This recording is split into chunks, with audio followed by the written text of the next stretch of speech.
Radio Claret América presenta Sediento de ti, la palabra, fuente de vida, con el sacerdote misionero claretiano Tony Díaz.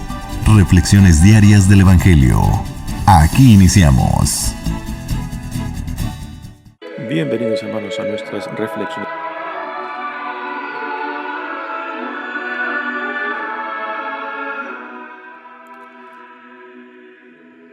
Bienvenidos, hermanos, a nuestras reflexiones bíblicas de las lecturas del día. Hoy es viernes de la primera semana de tiempo ordinario, viernes de la primera semana del tiempo ordinario. La primera lectura de hoy viene del primer libro de Samuel, capítulo 8, versículos 4 al 7 y 10 al 22. En aquellos días se reunieron todos los ancianos de Israel y fueron a Ramá a ver a Samuel. Y le dijeron: Mira, tú ya eres viejo y tus hijos no siguen tus ejemplos.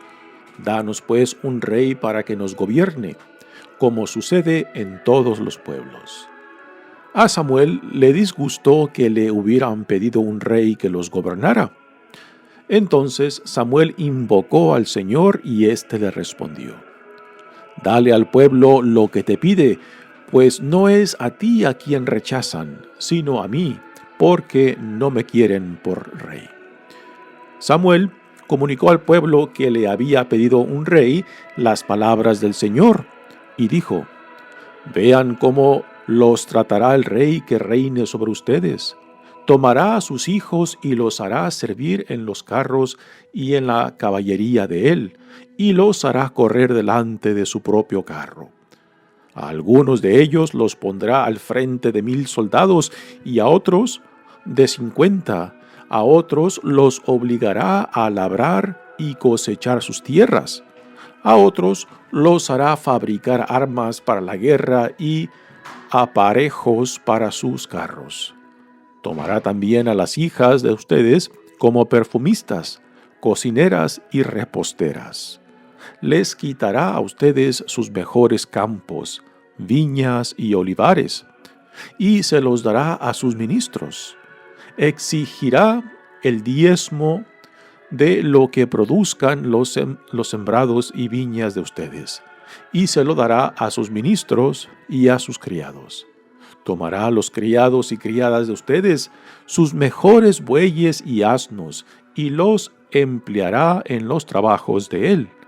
Les exigirá el diezmo de sus rebaños y ustedes mismos se convertirán en sus esclavos. Aquel día clamarán al Señor contra el rey que ustedes mismos elijan, pero el Señor no les responderá.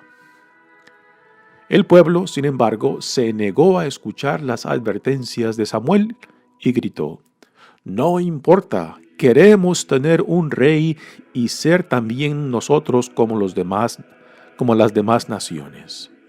Nuestro rey nos gobernará y saldrá al frente de nosotros en nuestros combates.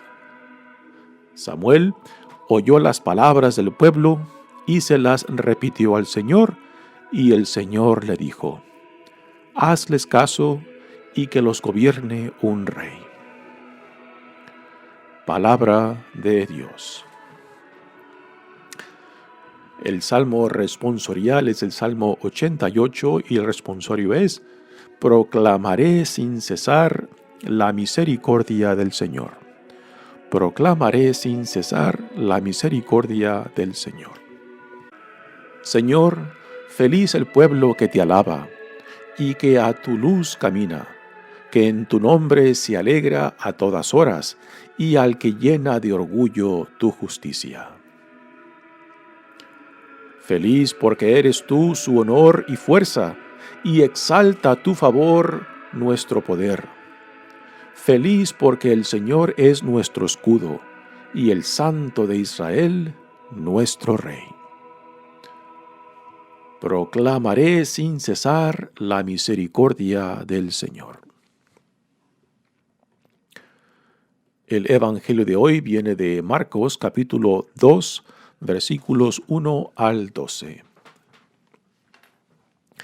Cuando Jesús volvió a Cafarnaúm, corrió la voz de que estaba en casa y muy pronto se aglomeró tanta gente que ya no había sitio frente a la puerta.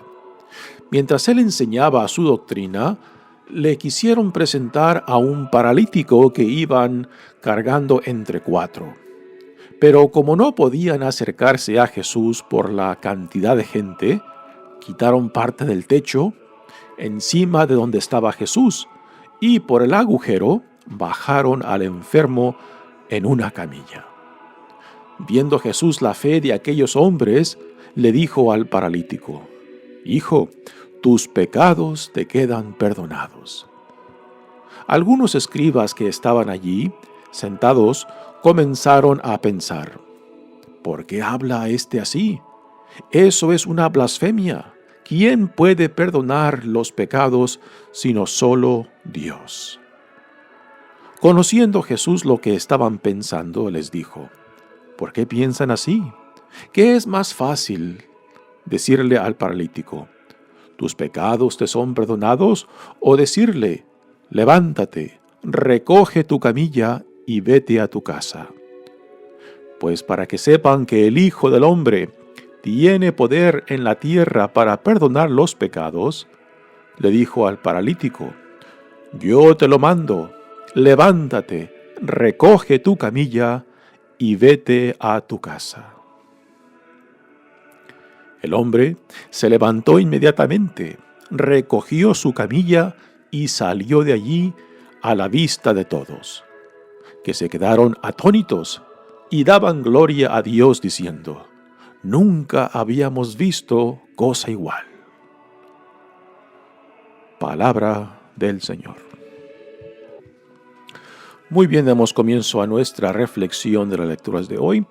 De ayer a hoy nos hemos saltado unos 4 capítulos en el primer libro de Samuel, y ahora tenemos el comienzo de la monarquía en Israel. Israel aún sigue con dificultades con relación a los filisteos que le siguen dando la guerra, y piensan que para poder combatir a sus enemigos, particularmente a los filisteos, tienen que ser igual que ellos. Hasta ahora, Israel solo ha tenido a líderes como jueces. Jueces eran prácticamente gobernantes de Israel, pero sin el título monárquico. Ellos recibían el poder y la autoridad para gobernar sobre las diferentes tribus de Israel.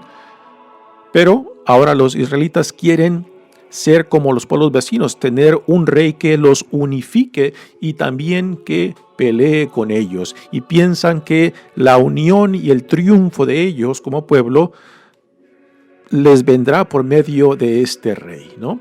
Así que los ancianos de Israel van a Ramá para hablar con Samuel. Ya aquí Samuel parece que ya tiene sus años, tiene sus hijos, y los hijos, similar a lo que le sucedió a Elí, sacerdote que atendía el templo en Silo, pues los hijos parece que no siguen el ejemplo de Samuel. Y van los ancianos y le dicen: «Mira, tú ya eres viejo y tus hijos no siguen tus ejemplos. Danos pues un rey para que nos gobierne, como sucede en todos los pueblos».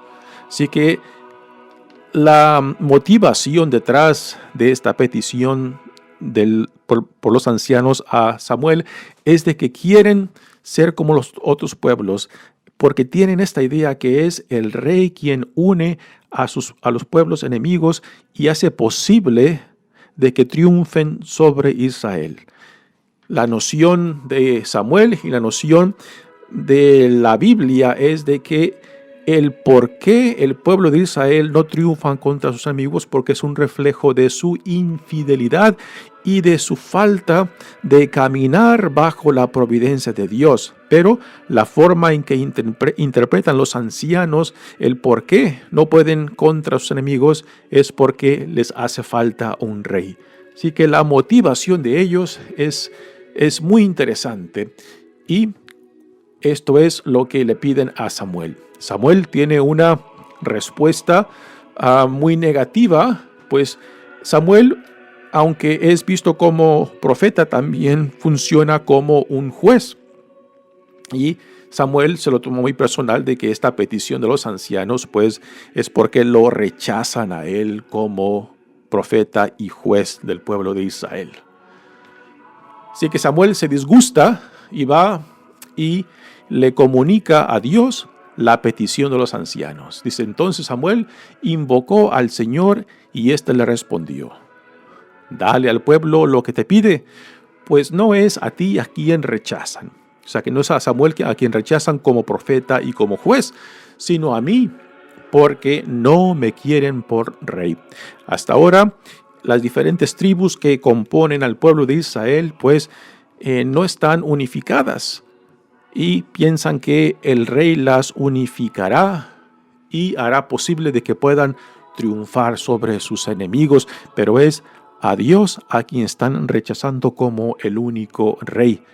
Y aquí las motivaciones de ellos es de que en vez de someterse más a la alianza con Dios, pues quieren asemejarse más a los otros pueblos vecinos. Y en esto pues están rechazando a Dios como el único soberano sobre ellos, el único rey sobre ellos. Ahora, en esta lectura tenemos las nociones en contra de la monarquía que están reflejadas por lo que Samuel les comunica al pueblo de Israel. Así que hay por lo menos dos campos en este primer libro de Samuel acerca de qué es lo que piensan sobre la monarquía. Samuel representa el campo en contra de la monarquía y más adelante se escucharán el polo opuesto que desean y quieren la tradición monárquica para el pueblo de Israel. Así que ahora viene la perspectiva antimonárquica por medio de Samuel. Samuel les dice que Samuel comunicó al pueblo que le había pedido un rey las palabras del Señor y dijo, vean cómo los tratará el rey que reine sobre ustedes. Tomará a sus hijos y los hará servir en los carros y en la caballería del rey y los hará correr delante de su propio carro. Algunos de ellos los pondrá al frente de 1000 soldados y a otros de 50, a otros los obligará a labrar y cosechar sus tierras, ¿no? Así que aquí Samuel está manifestando los puntos negativos de lo que están pidiendo los ancianos del pueblo de Israel. Pero a últimas no los persuade, no les cambia el deseo que piden a Samuel y por tanto a Dios de que les ponga un rey. Dice, tomará también a las hijas de ustedes como perfumistas, cocineras y reposteras. Les quitará a ustedes sus mejores campos, viñas y olivares y se los dará a sus ministros. Exigirá el diezmo de lo que produzcan los sembrados y viñas de ustedes y se los dará a sus ministros y a sus criados, ¿no? Pues aquí Samuel está siendo muy, muy claro con lo que deben de esperar y sin embargo el pueblo de Israel insiste en de que quieren un rey para que los unifique y luche con ellos y por ellos. Y se tomará a los criados y criadas de ustedes, sus mejores bueyes y asnos los empleará en los trabajos de él. Les exigirá el diezmo de sus rebaños y ustedes mismos se convertirán en sus esclavos. Aquel día clamarán al Señor contra el rey que ustedes mismos elijan, pero el Señor no les responderá. Así que aquí Samuel, que representa la opinión antimonárquica, les pone bien claro lo que más adelante en el Antiguo Testamento veremos de cómo la mayoría de los reyes de Israel pues prácticamente cumplen todas estas advertencias que Samuel les explica en esta petición que le ponen a él y a Dios sobre los deseos de tener un rey. El único que llega, digamos, a un nivel de excelencia será David, que es quien suple a Saúl, el primer rey. David es el rey por excelencia en la tradición monárquica de Israel, pero aún así también tiene sus imperfecciones y defectos. También David, aunque es el rey por excelencia en la tradición monárquica, no deja también de tener sus, no tan solo debilidades, sino también sus crímenes que lleva a cabo con el abuso de su autoridad y poder. Continúa ahora la respuesta que el pueblo le da a Samuel cuando Samuel les ha expuesto estas advertencias. Dice, el pueblo, sin embargo, se negó a escuchar las advertencias de Samuel y gritó, no importa. Es interesante cómo en la lectura pone la respuesta del pueblo. Le gritan a Samuel como en una sola voz, como en un solo coro, ¿no? Después de que Samuel les ha explicado lo que están pidiendo y las consecuencias de esa petición, y el pueblo en una sola voz le grita, ¿no? Dice, queremos tener un rey y ser también nosotros como los demás, como las demás naciones, ¿no?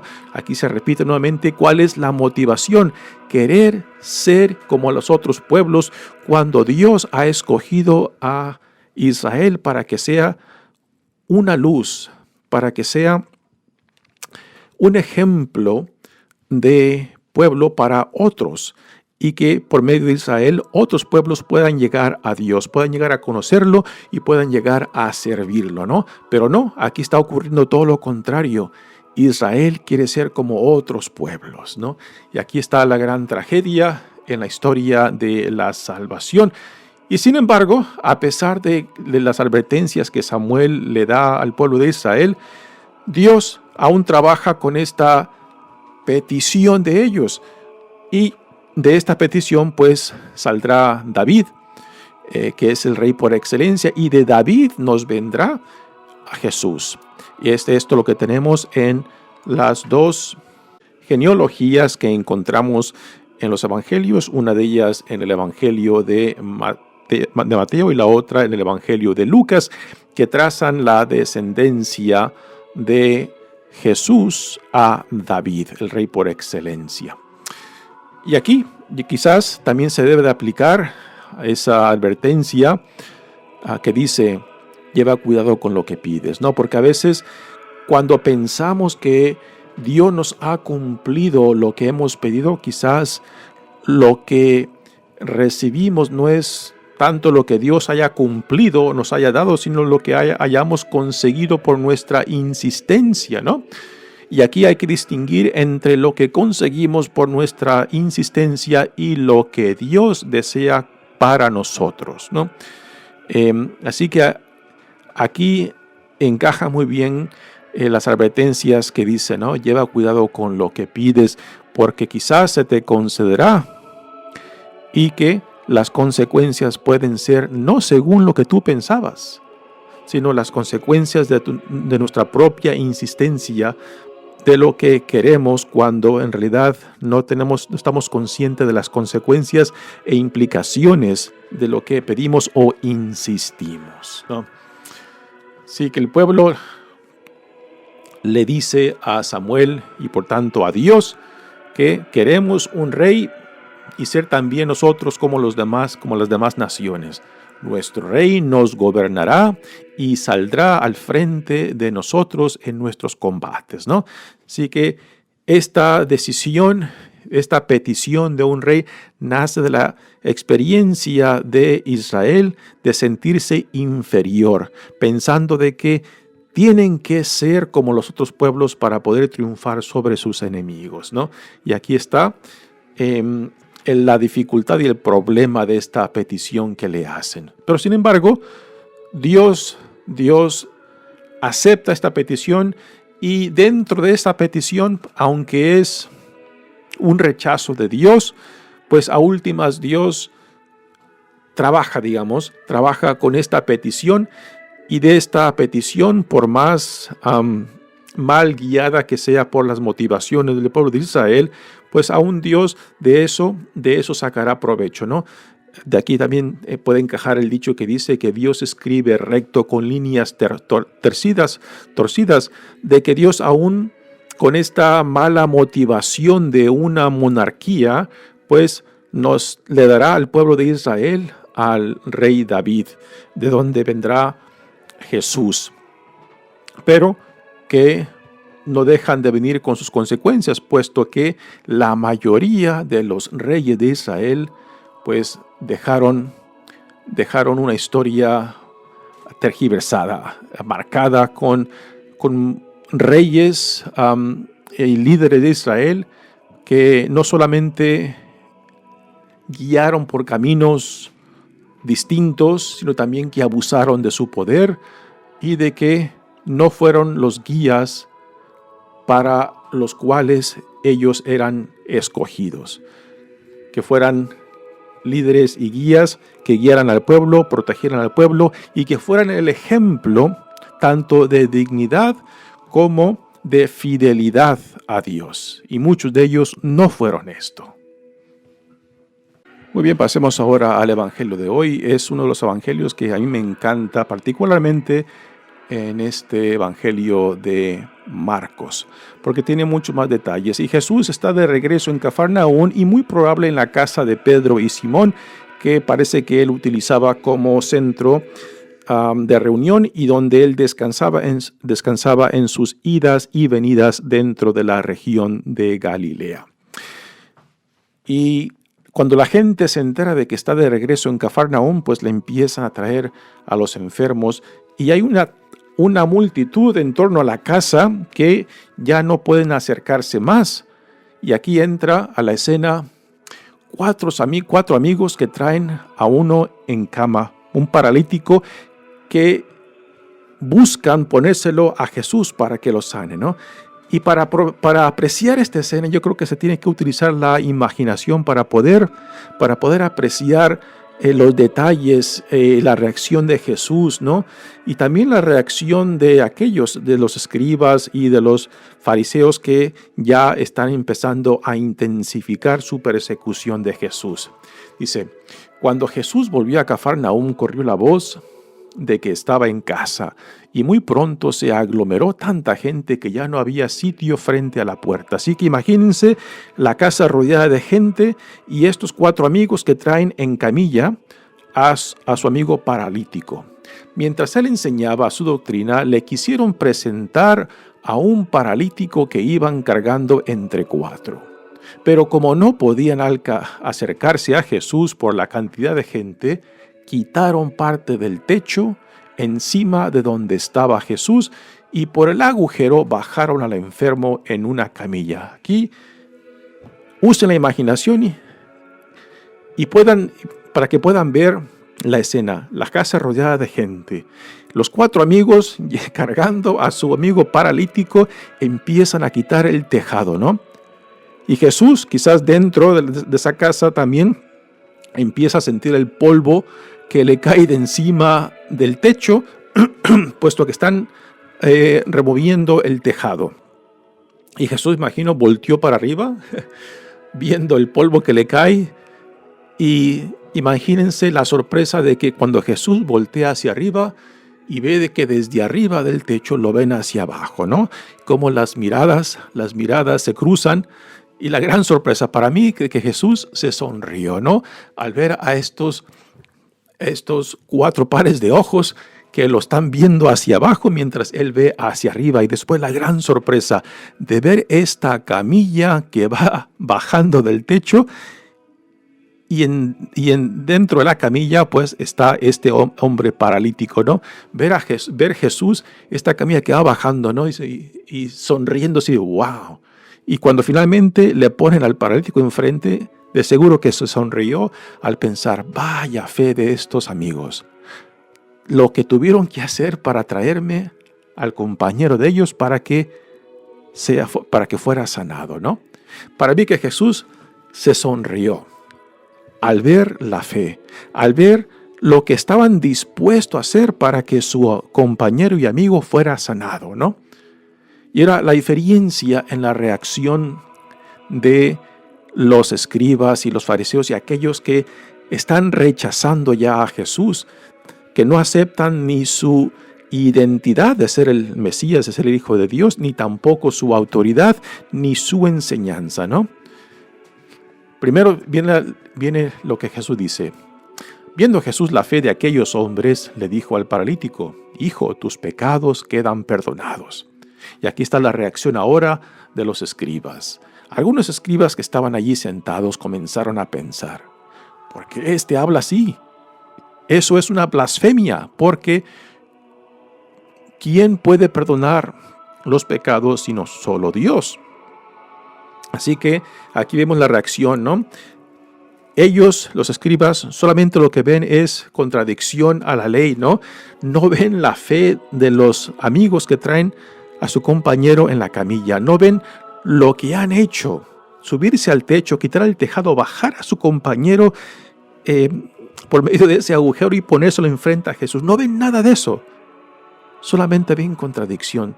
Solamente ven lo peor de lo que está sucediendo, ¿no? Y qué contraste a lo que Jesús ve en ellos. Y aquí ahora viene la respuesta de Jesús a lo que él intúe en sus críticos. Dice: conociendo Jesús lo que estaban pensando, les dijo: ¿por qué piensan así? ¿Qué es más fácil decirle al paralítico: tus pecados te son perdonados? O decirle: levántate, recoge tu camilla y vete a tu casa. Pues para que sepan que el Hijo del Hombre tiene poder en la tierra para perdonar los pecados. Aquí son palabras ya serias, palabras mayores. El Hijo del Hombre es la autoidentificación de Jesús para sí mismo, un título que encontramos en los libros de Daniel y Ezequiel, libros con tendencias apocalípticas. Y que aquí Jesús utiliza ese título para sí mismo, ¿no? No utiliza el título de Hijo de Dios ni Mesías, sino que Hijo del Hombre.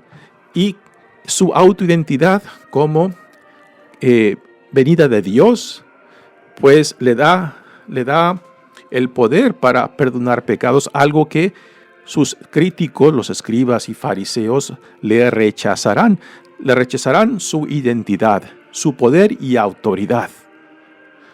Y así que Jesús le dice: yo te lo mando, levántate, recoge tu camilla y vete a tu casa, ¿no? Y esta respuesta, estas palabras de Jesús son impresionantes también. Levántate, recoge tu camilla y vete a tu casa.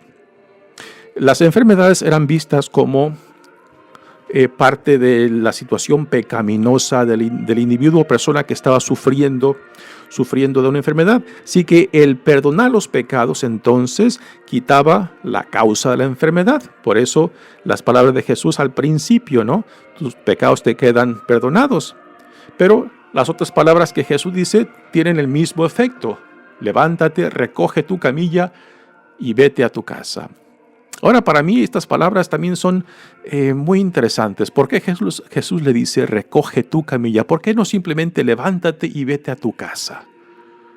Estas palabras de recoge tu camilla, yo creo que es un detalle muy importante, porque así como este compañero fue traído por sus amigos, en cierta manera Jesús a este hombre que ahora ya está sano le dice: recoge tu camilla, y así como tus amigos te trajeron a ti, ahora ve y tráeme a otros.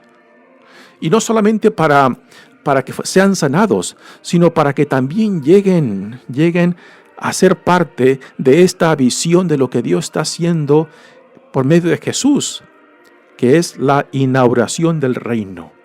Que estas sanaciones, estos milagros, la expulsión de los demonios son un testimonio de la realidad que ya está presente entre ellos en este hombre Jesús el Nazareno, el reinado de Dios, ¿no? Así que cuando Jesús le dice recoge tu camilla, le está diciendo a este hombre ya sano, ¿no? Así como Dios ha sido compasivo contigo, así como Dios te ha sanado, así como Dios te ha reconciliado, ahora sé tú instrumento para otros, para que también lleguen a conocer a este Dios y al conocerlo amarlo y al amarlo servirlo. Toda gracia que viene de Dios para nosotros tiene que ser en respuesta en respuesta un acto de servicio, ¿no? Puesto que todo lo que Dios nos da no simplemente es para nosotros, es para nosotros y para que por medio de nosotros otros lleguen a conocer a Dios y al conocerlo amarlo y al amarlo servirlo, ¿no? Así que para mí estas palabras de recoge tu camilla son muy significantes, porque ¿quiénes de nosotros ha llegado a Dios por nuestra propia cuenta? ¿Acaso no hemos llegado a Cristo por medio de el ejemplo, amistad de otros? Son otros los que nos han acercado a Jesucristo, ¿no? Así que a este hombre paralítico que ahora ya está sano, Jesús le dice que ahora se convierta en instrumento para que también otros puedan llegar a él. El hombre se levantó inmediatamente, recogió su camilla y salió de allí a la vista de todos, que se quedaron atónitos y daban gloria a Dios diciendo: nunca habíamos visto cosa igual.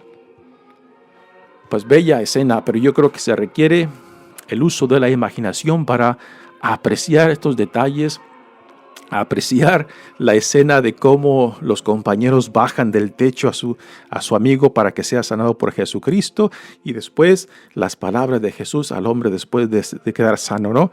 Toma tu camilla y ve, tráeme a otros. Pues eso también es nuestra misión, de que si hemos vivido este encuentro con Dios en Jesucristo, de que ahora esta gracia de Dios, este amor de Dios, esta compasión de Dios ahora nos hace también instrumentos de Dios para que otros también lleguen a conocerlo y al conocerlo amarlo y al amarlo servirlo, que es nuestra vocación por excelencia.